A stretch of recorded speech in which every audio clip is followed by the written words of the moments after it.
Sportsman हैं, actors हैं और आर्टिस्ट हैं, कुछ इन स्पेसिफिक प्रोफेशंस में या बड़ी सेलिब्रिटीज हैं, बड़े लेवल पर जो कोई लोग हैं जिन्होंने एक बहुत बड़ा नाम कमाया है किसी भी ऐसी फील्ड में जिस फील्ड में लोग उनको जानते हैं या दुनिया उन लोगों को जानती है। आपको ना तो कोई एम्प्लॉयर स्पॉन्सर करता है, ना आपका कोई फैमिली मेंबर करता है। इसके अंडर वही लोग ट्रैवल करते हैं, वहाँ जाते हैं जो स्पेसिफिक स्किल सेट के लोग होते हैं और जो हाई एंड जो क्वालिफाइड होते हैं या हाई एंड एक्सपीरियंस्ड लोग होते हैं वही इस प्रोग्राम के लिए एलिजिबल होते हैं, जिनके पास किसी भी वाले से उनको एम्प्लॉयर के ऑफर लेटर की जरूरत नहीं है, जॉब ढूंढने की जरूरत नहीं है। तो दोस्तों, मैंने आपके साथ अपने रीसेंट व्लॉग में डिस्कस किया था ऑस्ट्रेलिया के वर्क परमिट्स की डिटेल्स के बारे में कि क्या रिक्वायरमेंट्स हैं, क्या एलिजिबिलिटी है और क्या टाइप्स हैं। सारी डिटेल्स मैंने आपके साथ शेयर की थी। आज के इस व्लॉग में मैं आपके साथ स्पेसिफिकली उन वर्क वीज़ास की जो टाइप्स हैं, परमानेंट वर्क वीज़ास की टाइप को आपके साथ डिटेल में डिस्कस करूंगा ताकि आपको बेहतर क्लैरिटी हो सके।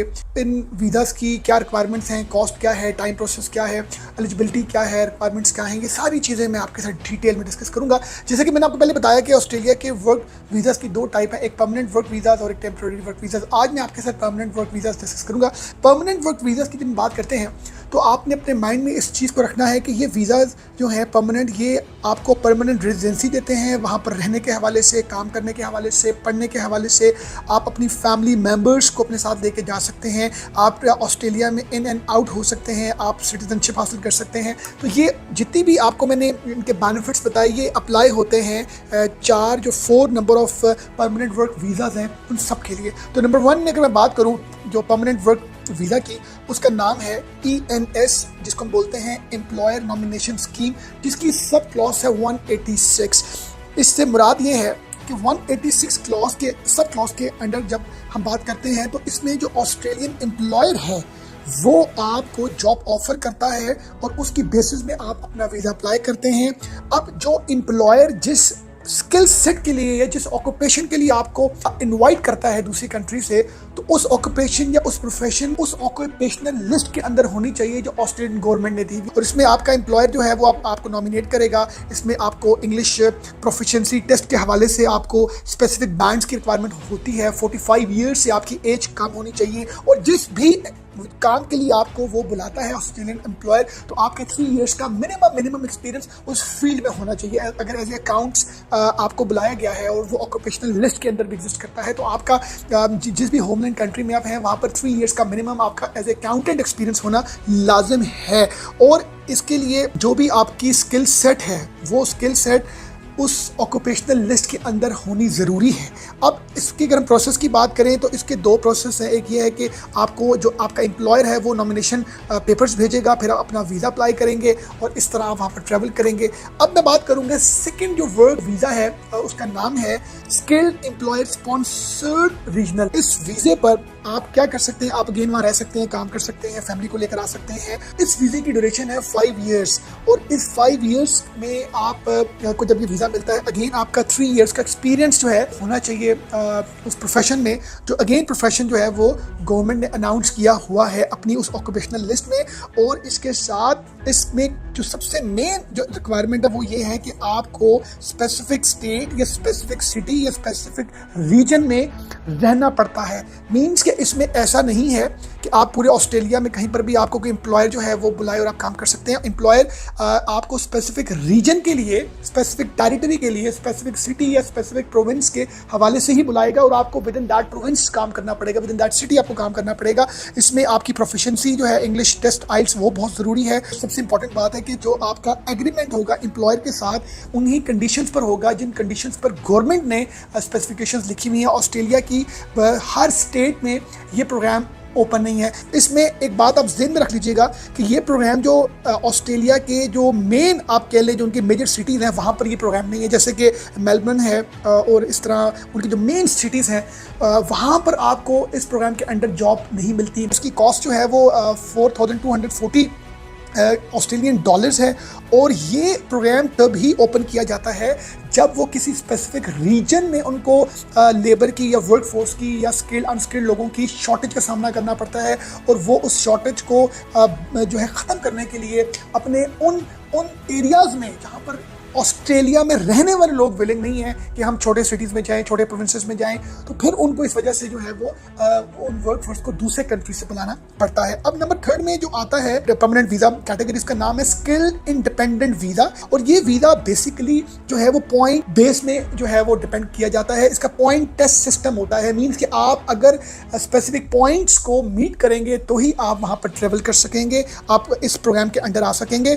और इस प्रोग्राम के अंडर जो है आपको ना तो कोई एम्प्लॉयर स्पॉन्सर करता है, ना आपका कोई फैमिली मेंबर करता है। इसके अंडर वही लोग ट्रैवल करते हैं, वहाँ जाते हैं जो स्पेसिफिक स्किल सेट के लोग होते हैं और जो हाई एंड जो क्वालिफाइड होते हैं या हाई एंड एक्सपीरियंस लोग होते हैं, वही इस प्रोग्राम के लिए एलिजिबल होते हैं, जिनके पास किसी भी वाले से उनको एम्प्लॉयर के ऑफर लेटर की ज़रूरत नहीं है, जॉब ढूंढने की ज़रूरत नहीं है।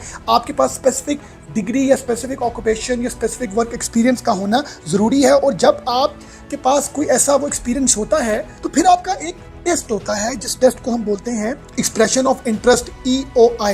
ये आपका एक स्किल सेट है, इसको चेक किया जाता है, फिर आपको इन्विटेशन ऑफ अप्लाई जो है वो रिसीव होता है, जिसको हम ITA बोलते हैं। तो आप अगर तो उस स्किल ऑक्यूपेशन की लिस्ट में आते हैं। नंबर 2, आपका जो स्किल असेसमेंट टेस्ट होता है उसमें आपको स्पेसिफिक पॉइंट्स लेने पड़ते हैं depending upon your profession, depending upon your degree. Normal जो पॉइंट्स हैं वो 65 हैं। वो पॉइंट्स किस में बेस करते हैं मैं वो भी आपके लिए डिस्कस करूंगा। अगेन आपको इसमें जो है इंग्लिश प्रोफिशिएंसी के हवाले से आपको आइल्स में स्कोर लेने, बैंड्स लेने ज़रूरी हैं स्पेसिफिक, और इसमें पॉइंट 65 हैं। एटलीस्ट आपकी एज जो है वो शुड बी अंडर 45 ईयर्स होनी चाहिए। अब ये किन प्रोफेशनल्स के लिए, किन प्रोफेशंस के लिए, ये हेल्थ प्रोफेशनल्स के लिए जिसमें डॉक्टर, नर्सेस, फार्मासिस्ट, इंजीनियर्स की बात करें, civil, mechanical, electrical, IT specialist की बात करें, software developer, network engineers, trades की बात करें, इलेक्ट्रीशियन, प्लम्बर, कारपेंटर, टीचर्स की बात करें, primary, secondary, university lecturer, accountant की बात करें, ऑडिटर, फाइनेंशियल एनालिसिस, और इसी तरह architect, surveyor, biologist, environmental scientist, lawyers, barrister's, doctors और ग्राफिक डिज़ाइनर्स। और इस स्पेसिफिक अगर आप किसी एक इंडस्ट्री में है तो आप इस वीज़े के लिए टेस्ट देंगे, और अगर आपके पॉइंट 65 से ऊपर होंगे तो आप एलिजिबल होंगे इस टेस्ट के लिए। उसकी कॉस्ट है 4765 के ऑस्ट्रेलियन डॉलर। इसमें जो मेन एप्लीकेंट है उसकी कॉस्ट है 4765 ऑस्ट्रेलियन डॉलर्स, और again processing time 3 to 6 months minimum है। अब नंबर 4 में जो वर्क वीज़ा की टाइप आती है, इसका नाम स्किल नॉमिनेटेड वीज़ा। ये वर्क वीज़ा उन लोगों को दिया जाता है जिसको गवर्नमेंट ऑफ ऑस्ट्रेलिया या ऑस्ट्रेलिया की कोई स्टेट या ऑस्ट्रेलिया की कोई भी ऐसी इंटरनेशनल बॉडी गवर्नमेंट के साथ काम करती हो या गवर्नमेंट के किसी प्रोजेक्ट पर काम कर रही हो एज ए प्राइवेट पार्टी, तो वो स्पेसिफिकली ऑफर देती है कि जी हमें इस डेजिग्नेशन का, हमें इस वर्क एक्सपीरियंस का, हमें इस डिग्री का ये बंदा चाहिए। ऑस्ट्रेलिया की गवर्नमेंट को गैप नज़र आता है कि जी हमें इस स्पेसिफिक रीजन में, स्पेसिफिक डिपार्टमेंट में बंदा चाहिए, तो फिर वो इस वीज़े के अंडर बंदा बुलाते हैं। एज अगेन 45 ईयर्स से जो है वो कम होनी चाहिए, और आपका उस स्किल ऑक्यूपेशन लिस्ट में भी नाम होना ज़रूरी है। और ये भी पॉइंट बेस्ड सिस्टम में बेस करता है, जिसमें आपके 65 पॉइंट्स जो हैं वो होने चाहिए, और उन पॉइंट्स के अकॉर्डिंगली आपका अगेन टेस्ट होगा। और ये पॉइंट्स भी किस पे बेस करते हैं, आपकी एज क्या है, आपकी क्वालिफिकेशन क्या है, आपका वर्क एक्सपीरियंस क्या है, आपके आइल्स या इंग्लिश प्रोफिशिएंसी में कितने आपके बैंड्स हैं। टाइम जो है वो around 10 to 12 months, around like 1 year जो है वो लगता है इस स्पेसिफिक प्रोग्राम के अंडर, और इसकी कॉस्ट है 4770 ऑस्ट्रेलियन डॉलर्स। और इसके बाद लास्ट में अगर मैं बात करूं जिस वीज़ा कैटेगरी की, जो नंबर 5 में आता है, उसका नाम है डिस्टिंग्विश्ड टैलेंट वीज़ा। ये वीज़ा किन लोगों को दिया जाता है जो एक्सेप्शनल अचीवमेंट्स हासिल करते हैं, जिसमें स्पोर्ट्समैन हैं, एक्टर्स हैं और आर्टिस्ट हैं, कुछ इन स्पेसिफिक प्रोफेशंस में या बड़ी सेलिब्रिटीज़ हैं, बड़े लेवल पर जो कोई लोग हैं जिन्होंने एक बहुत बड़ा नाम कमाया है किसी भी ऐसी फील्ड में जिस फील्ड में लोग उनको जानते हैं या दुनिया उन लोगों को जानती है। और ऑब्वियसली या तो ये ऐसे लोग स्पोर्ट्समैन होते हैं या कोई फिल्म आर्टिस्ट होते हैं या आर्टिस्ट होते हैं या किसी भी हवाले से कोई बहुत बड़ी अचीवमेंट करते हैं अपने ऐसे किसी प्रोफेशन में, जिसकी वजह से गवर्नमेंट जो है उनको परमानेंट रेजिडेंसी ऑफर करती है। आपकी जो असेसमेंट है वो department of home affairs in Australia करता है कि ये शख्स क्या वाकई इंटरनेशनल लेवल पर इसको माना जाता है, जाना जाता है, और ये वाकई स्टार है, या ये शख्स जो है ये इसने एक एक्सेप्शनल अचीवमेंट हासिल की है, तो ही जो है वो इस वीज़े के अंडर जो है वो वहाँ पर जाता है, वहाँ पर वो परमानेंट रेजिडेंसी अप्लाई करता है। तो ये 5 कैटेगरीज मैंने आपके साथ वीडियोस डिस्कस की। जो लोग ऑस्ट्रेलिया में जाना चाहते हैं वो ये देखें कि इन 5 जो हैं वो परमानेंट वर्क वीज़ा में वो किस कैटेगरी में आते हैं। Thank you very much for watching us.